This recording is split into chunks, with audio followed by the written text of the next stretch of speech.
Early people spent a great deal of time outside, and being outside, they had the opportunity to be in communion or communication with and study the forces of nature.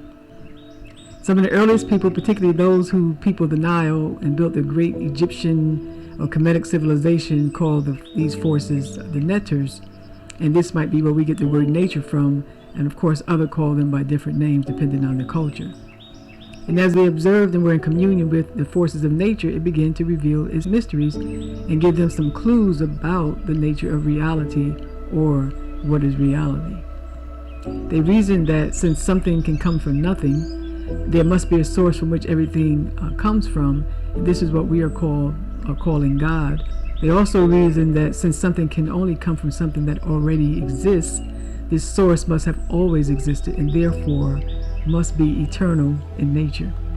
Since everything came from this source, a part of it must be in everything, and it is called by many names: divine force, life force, vital energy, ashe, prana, chi, reiki, divine intelligence, consciousness, spirit, etc.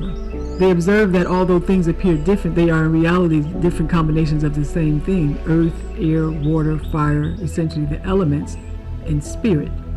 And since nothing seemed to disappear altogether but merely changes form, reality must therefore be eternal.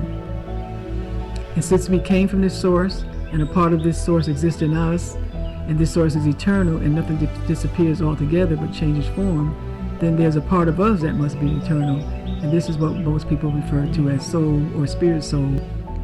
When we die a physical death, if the body returns to the elements, they reason that the soul must return somewhere.